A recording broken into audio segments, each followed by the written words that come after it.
Are you learning English and want to improve your listening with real stories? Today, we'll explore one of the most important moments in world history, the French Revolution.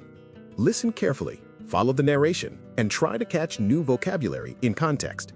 This video is designed for English learners, especially Spanish speakers working toward a B2 level. Now, let's begin our journey into a time of change, courage, and revolution. The French Revolution. In the late 18th century, France was one of the most powerful kingdoms in Europe. But behind the elegant palaces and rich nobility, the country was breaking apart. Most people were poor, taxes were heavy, and the government was drowning in debt. The ideas of the Enlightenment, equality, liberty, and the rights of citizens were spreading fast. Something was going to change. By 1789, France was in crisis. King Louis XVI called a meeting of the Estates General, a political gathering that had not met in more than 150 years. It brought together representatives of the three estates, the clergy, the nobility, and the common people. But the third estate, which represented most of the population, felt ignored and demanded real power. Tired of waiting, they took a bold step. They declared themselves the National Assembly, claiming they were the true voice of the nation. Soon after, fear and hunger pushed the people of Paris into action.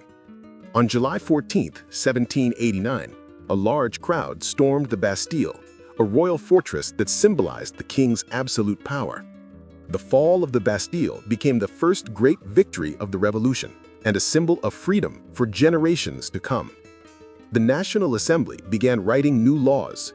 One of their most important documents was the Declaration of the Rights of Man and of the Citizen, which announced that all men were born free and equal. It challenged the idea of kings ruling by divine right and declared the power of the people. Across Europe, rulers were shocked. Across France, hope grew. But the revolution was not peaceful. Poverty, political conflict, and fear of foreign invasion created intense tension. In 1791, the king tried to escape France with his family. Many citizens felt betrayed. A year later, the monarchy was officially abolished and France became a republic. However, the new republic faced enemies inside and outside the country. To defend the revolution, radical leaders such as Robespierre called for strict control and severe punishments. This period, known as the Reign of Terror, 1793 to 1794, saw thousands of executions by guillotine, including the king and queen. The revolution demanded liberty, but now fear ruled the streets.